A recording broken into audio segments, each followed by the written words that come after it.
What's up, y'all? I'm back with another one. I was scrolling through YouTube and this video caught me by my eye. It's called and it's by a YouTuber called Massaman. Massaman, or shout out to him. He says, "What will happen when the world becomes one mixed race? Future genetics of the world." So I think basically this goes into like how basically mixed race people, our numbers and population will increase in society. Let's keep this. Let's listen to what this brother got to say. Rocketing in the Western world, and although they don't really keep statistics on the subject, in most other parts of the world the practice is increasing as well. Although He's talking about interracial marriages. It's becoming increasingly common to see people from different ethnic, racial, or even religious backgrounds in committed relationships in the United States, especially in my state, Texas. And although it is still largely in the minority pretty much everywhere, we could very well predict what the So there's going to be like different variations of mixed people. See, this woman is a mestizo and this guy is a European. So yeah, they're going to create a castizo. look like when every last person on the planet has a homogeneous genetic admixture. Now, I'm not directly supporting this concept of mass miscegenation in this video. Every single race of human beings is uniquely captivating in their own right and very much worth learning about in order to better understand their cultures and gain respect for people groups we didn't know about much before. Different races of humans have different physiological traits, and it's important to acknowledge this, especially seeing how a future worldwide monorace would be a combination of the mean of all these traits, with some being more visible and others being completely washed out. Now, is this scenario definitively an inevitability for our planet? Clearly not. The human species has diverged in the past into many different groups, as can be seen in this chart I made, cataloging the evolution of Homo sapiens into separate races, starting with sub-Saharan Africans on the left, and it's entirely possible that new mutations and adaptations in certain sections of the human genome could arise in the future, such as the evolution of blue eyes, which actually didn't exist 10,000 years ago, yet now has affected over 5% of the current human population. That's crazy. You see more people talking about blue eyes. You hear a lot more about blue eyes and green eyes and all of that. And really, I thought a long time ago that it came from like being in a cold environment, and I always thought it was a European phenotype. Let's keep it going. This will make itself exceptionally clear in the coming years, considering that the process of natural selection has more or less been completely taken out of the equation for human evolution, so maybe the humans of the future will have traits and appearances the likes of which we would find completely alien. One of the primary factors in the surge of interracial marriages as of late has been the acceleration of international migration in recent years. However, these patterns of migration are largely predictable and very lopsided in many ways due to a variety of factors. Now, generally speaking, males have always had a much higher rate of emigration than women for almost every society, even going back thousands of years. Now, I bring this up because we currently have many societies on our planet with severe gender imbalances, as can be seen in this map, showing countries with more males in red and more females in green. There is without a doubt a certain band or belt that stretches across the continents of Africa and Asia that contains almost every country in the world with more males, and contrary to what... Well, damn, why America got all green? Like, damn. It's like we outnumbered by, we keep smoking each other here. Every day we kill each other, so... might be thinking this is largely a coincidence, with there being many different reasons that the Islamic world, South Asia, and China all have more males than females. Essentially, all other factors not considered, we would see a general push away from this red region into the green regions, and from what we've seen in international migration patterns so far, people are following this pattern.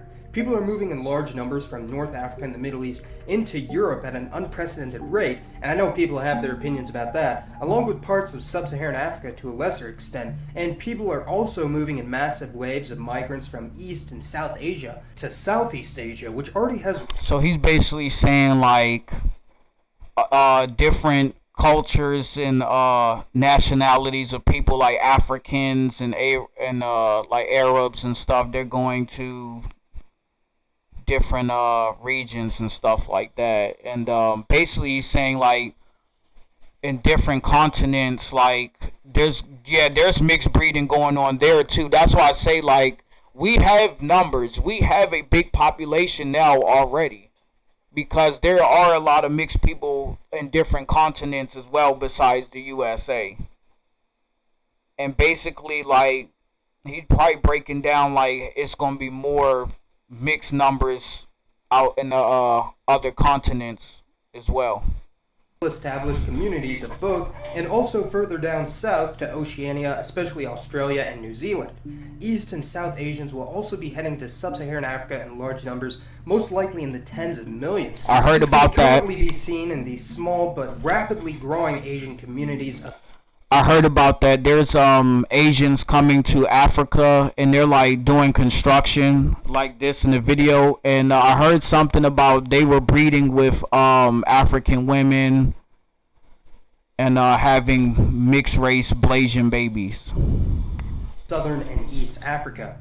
Another huge factor in the way of international migration is population density, with countries with higher populations and higher population densities moving to countries with lower population densities, and coincidentally, the map of population density largely aligns with the previous migration patterns we mentioned earlier. However, population densities are changing rapidly, with countries in West, Central, and East Africa all growing exponentially and will soon become some of the world's most densely populated areas. The biggest factor in historic patterns of human migration had always been natural boundaries. However, seeing how almost every single country in the world has a functioning highway and airport system, this isn't really a major obstacle anymore, and the only thing stopping someone from settling in another region would be national laws or financial limitations.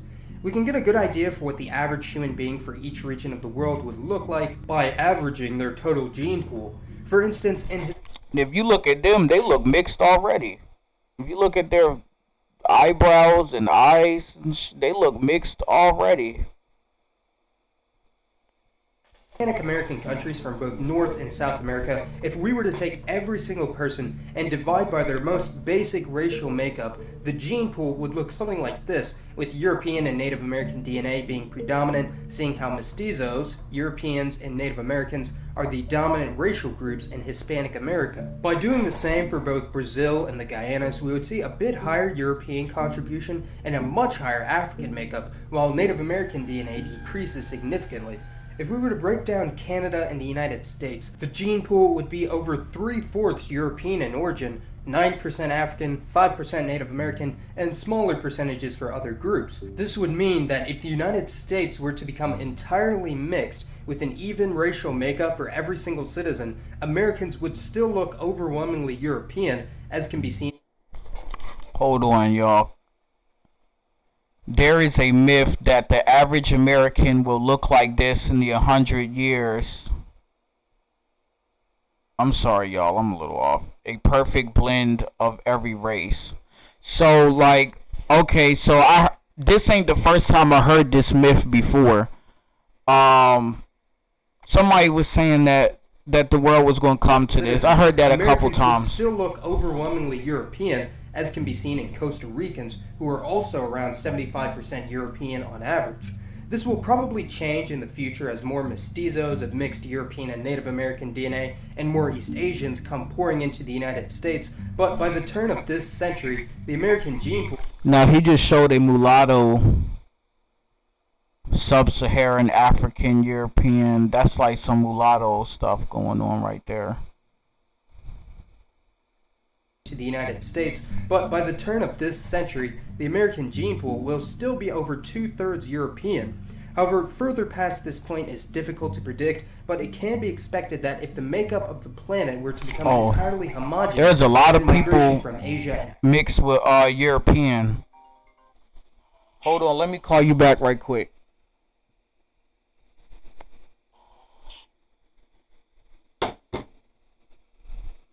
Africa would have to massively increase, especially considering how much their populations dwarf that of the Americas. A good example of complete demographic overhaul of a country in a short period would be the Central American country of Belize, which used to be a British territory and had an Afro-Caribbean majority up until the 1950s, very similar to the nations of Jamaica, Trinidad, and the Bahamas. Wow, they all look like they're mixed, but like brown skin. They could be Griffs. Speaking Caribbean English and having a dominant Afro-Caribbean culture. Belize was always a relatively small nation when it came to population, and when they opened up their doors to migration from neighboring Latin American countries such as Mexico, Guatemala, and El Salvador, it was only a matter of decades before the previous black majority was outnumbered by mestizos from other parts of Central America. The genetic makeup of the country of Belize as a whole was completely changed by immigration from their much larger neighbors that had populations of different races, cultures, and religions, with more Belizeans speaking Spanish as a first language than English now. I imagine mass migration to the Western world will be much the same way initially, with new immigrants from Africa and Asia beginning to outnumber the people that had already lived there over the course of decades, or more likely centuries, and once the regions of Africa and Asia have been stabilized, there'll be a migration of people from the Western world back into these countries, creating a more homogeneous population, although whether the DNA from certain groups will ever be completely evenly spread out seems improbable, as people with certain traits will... He's right though. He ain't lying. There's gonna be there, like I said, America right now and other places is already becoming melting pots. Like even in the states right now, like every state is becoming, every city is becoming a melting pot. People from all over is coming, everywhere. And and he's right, it causes a lot of mixed breeding. always naturally tend to congregate together. By taking the genetic admixture of the entire planet, we can get a good idea of what the future world mono race would look like, with the combined genetic input in 2017 for every single country being 20% European, 10% Middle Eastern, 30% East or Southeast Asian, 20% South Asian, 3% Native American, 15% African, and 0.7% Oceanian. However, this doesn't really convey the correct picture, seeing how some regions of the planet are growing much faster than others, and by the year 2100, the gene pool will look more like this, with the European and East Asian proportions dropping dramatically, and the African proportion doubling in this period, and all other groups remaining stable. This is in stark... Yeah, because well, yeah, they're like I said, a lot of people are breeding with Africans now. contrast to the gene pool in 1950, only 150 years earlier, where Europeans were nearly a third of the gene pool and Africans were only 8%. The world population will stabilize around the year 2100, so if the populations were to converge at this point, the average human would be around 30% African, 27% European or Middle Eastern, 21% South Asian, 19% I'll be gone by then. Southeast Asian, and 2% Native American, which will certainly be an interesting conglomerate. And if you know anyone that's 1/4 white, black, Asian, and Indian, which is unlikely, they'd look like what the average human will whenever the human populations converge. There will no doubt be aversion and resistance to these massive changes to the planet yet to come, with detractors coming from every country, culture, and people group. The thing is, though, I do understand why people are against these kinds of massive changes to their countries. I understand why people would want to retain their language, culture, and yes, even appearance of that of their ancestors and be opposed to a complete overhaul of their population. I recognize why people would want themselves or their children to marry someone from the same country or background, and I'm not going to pretend that having one world culture or race will be an undeniably altogether positive change for humanity, as many different aspects of humanity that makes us unique will be lost forever. And I say this as someone with very divergent ancestry from pretty much everywhere on the planet. Whether or not humanity will ever be completely homogeneous in appearance, language, and culture is unknown, but it would be very interesting to see what the world would look like if our planet dissolved national borders and the ramifications and probable chaos that would take hold in pretty much every country. What I can say is that in the meantime, we can learn to appreciate the differences in human beings from what we can observe now, do our best to stomp out all forms of racism and discrimination, and never stop learning about what makes us unique. Be sure to let me know your thoughts on a hypothetical global mono-race or monoculture, and whether you think it would be a utopia or dystopia. And by the way, a quick PSA about the comments of my videos. I will say that my comment section does honestly bring me a lot of anxiety to look at, but because I don't believe in censorship, I'm not going to start banning people or deleting comments, but I'm going to ask that you please be respectful of other people, because you don't know just how much those words on a screen can make other people feel. I can only imagine how many people have wanted to participate in the comment section, but have taken a look at how divisive it is and felt like they had no place in this community of history, anthropology, and culture. Again, I'll leave it up to my audience to understand where I'm coming from and be mature about it. If you see some claim you disagree with, even if it makes you really mad, respond calmly without using any racial insults. Well, preferably not any insults, but this is the internet, and I do understand the need for people to have an outlet to blow off some steam. The comment section is definitely people's number.